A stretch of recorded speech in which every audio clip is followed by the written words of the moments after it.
జై హో పత్రిజీ. ఆత్మస్వరూపులందరికీ నా ఆత్మ ప్రణామములు.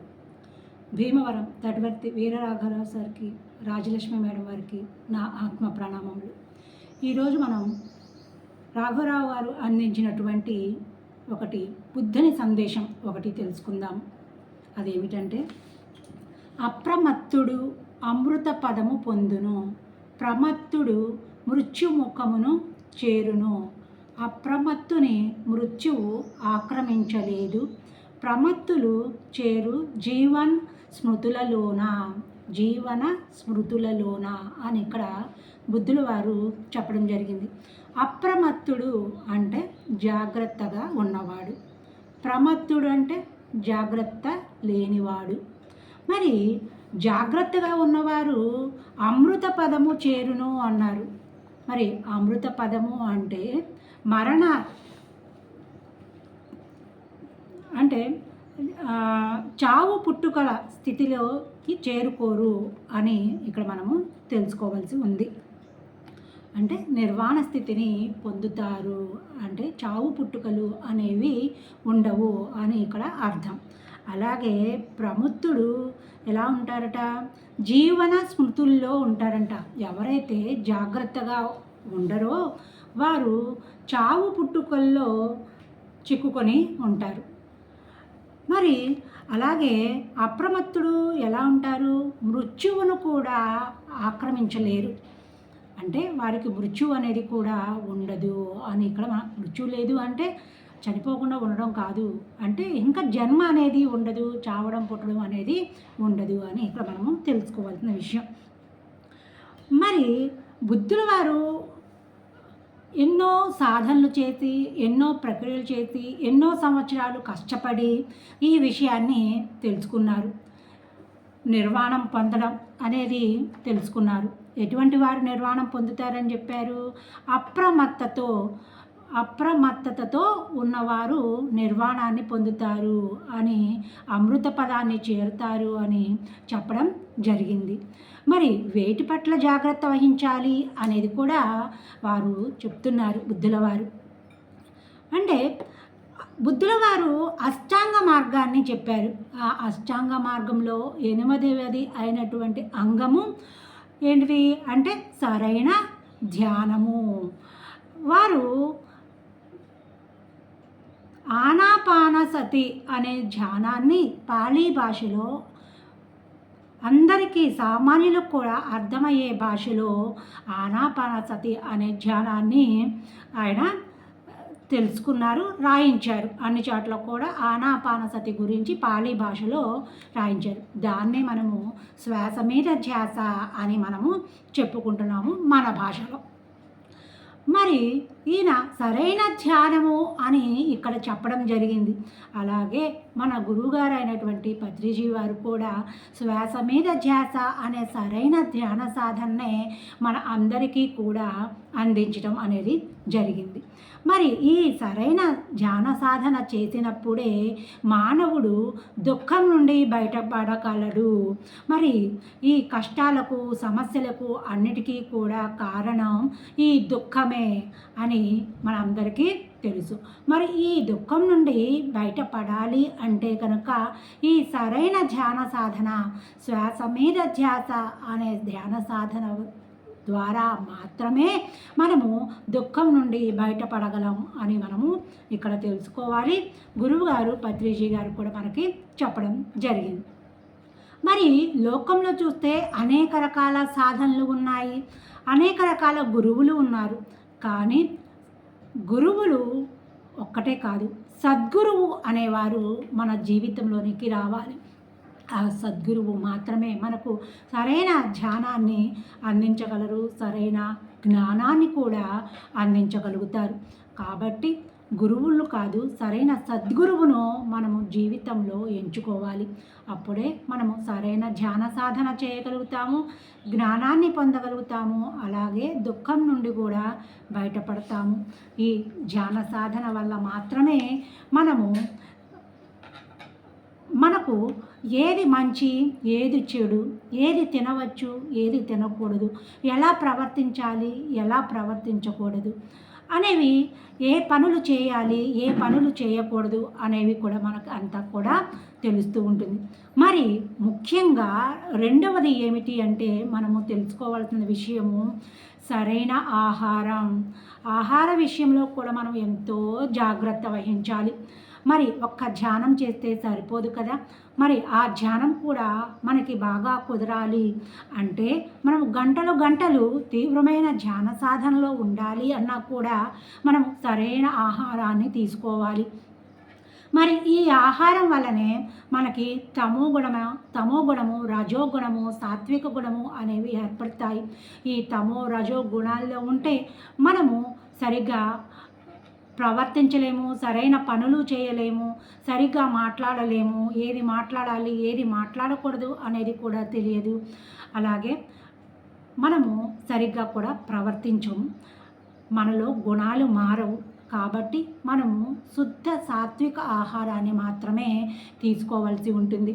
అప్పుడే మనలో కూడా మార్పులు అంటే గుణాల్లో కూడా మార్పులు అనేది రావడం జరుగుతుంది. కాబట్టి మొదటిది సరైన ధ్యానము, రెండవది సరైన ఆహారము మనము తీసుకోవాల్సి ఉంటుంది. అలాగే మూడవది మాటలు. సరిగ్గా మాట్లాడడం మనం నేర్చుకోవాలి. నోరు ఉంది కదా అని ఇష్టానుసారంగా మాట్లాడకూడదు. ఎంత అవసరమో అంతే మాట్లాడాలి. అలాగే 10 మాటలు మాట్లాడాల్సిన చోట ఒక్క మాట మాట్లాడాలి. ఒక్క మాట మాట్లాడవలసిన చోట మౌనంగా ఉండాలి. ఎంత అవసరమో అంతే మాట్లాడాలి. ఇది కూడా మనము తెలుసుకోవాల్సి ఉంది. అలాగే 4వది సమయం. మనము పొద్దున లేచిన దగ్గర నుంచి రాత్రి పడుకునే వరకు ఎంతో సమయాన్ని ఖర్చు పెడుతూ ఉంటాము. మరి ఆ సమయాన్ని మనము దేనికోసం ఖర్చు పెడుతున్నాము? ప్రాపంచిక సుఖాల కోసం ఖర్చు పెడుతున్నాము. అది ఇక్కడ వదిలేసి వెళ్ళేది. ఇదంతా కూడా తాత్కాలికమైన సుఖము. కాబట్టి దీనికోసమే మనము సమయాన్ని వెచ్చించటం కాకుండా మనకి అవసరమే, ధనం సంపాదించడం అవసరమే. ఈ శరీరానికి అవసరాలు ఉన్నాయి, వాటిని తీర్చుకోవాలంటే సంపాదన ఉండాలి. అలాగే ధనాన్ని సంపాదించుకోవాలి, ఖర్చు పెట్టాలి కుటుంబ పోషణ కోసం, సంసారం కోసం.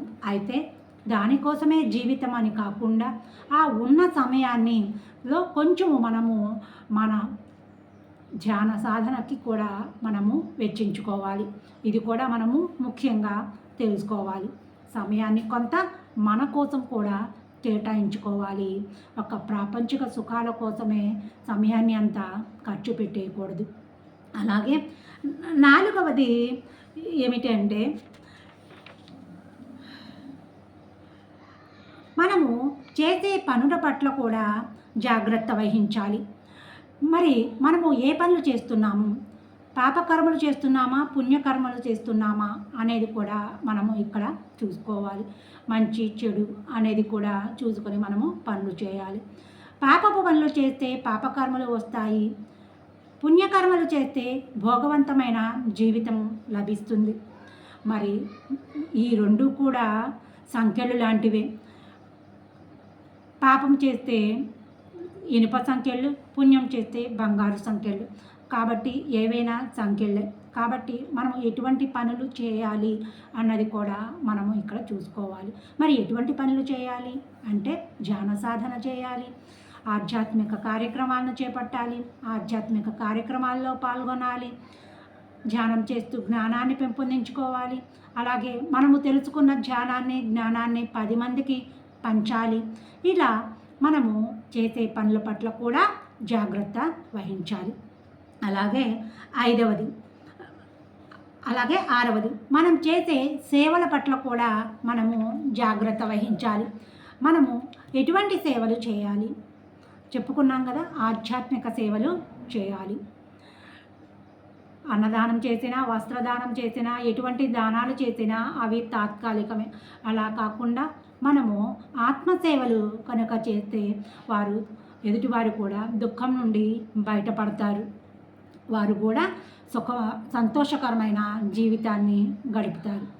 మరి మనము వీటి పట్ల ఏమేటి పట్ల సరైన ధ్యాన సాధన పట్ల జాగ్రత్తగా ఉండాలి, మనం తీసుకునే ఆహారం పట్ల జాగ్రత్తగా ఉండాలి, మనం మాట్లాడే మాటల పట్ల జాగ్రత్త వహించాలి, మనం చేసే పనుల పట్ల జాగ్రత్త వహించాలి, మనము ఖర్చు పెట్టే సమయం పట్ల జాగ్రత్త వహించాలి, అలాగే మనం చేసే సేవ పట్ల కూడా జాగ్రత్త వహించాలి అని ఇక్కడ మనం తెలుసుకోవాల్సింది.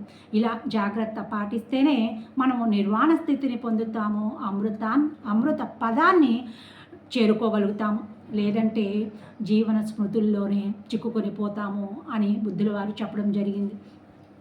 మరి రమణ మహర్షి వారు ఏమంటున్నారంటే, నీ పట్ల నీకు గురి ఉండాలి అని చెప్తున్నారు.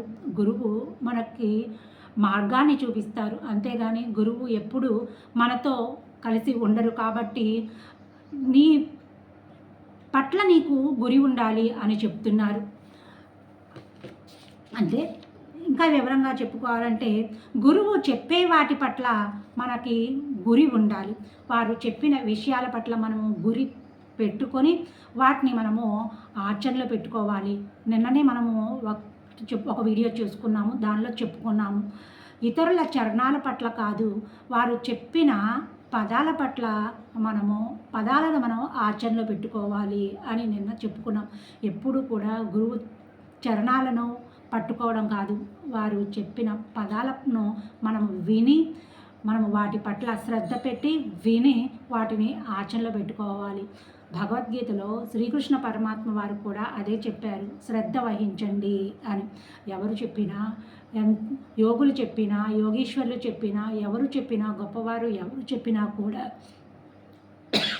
ఇదే చెప్తారు, మనము శ్రద్ధ తపన కలిగి ఉండాలి. కాబట్టి ఇది ఫ్రెండ్స్, మనము వీటి పట్ల జాగ్రత్త వహించాలి అనేది మనము ఈ 6 విషయాల పట్ల తెలుసుకున్నాము.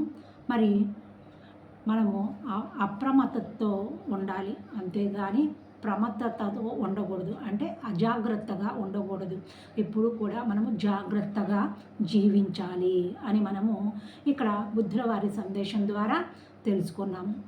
మరి మీ అందరికీ కూడా ఈ సందేశము నచ్చితే కనుక లైక్ చేయండి, షేర్ చేయండి, సబ్స్క్రైబ్ చేయండి. ధన్యవాదములు. Thank you.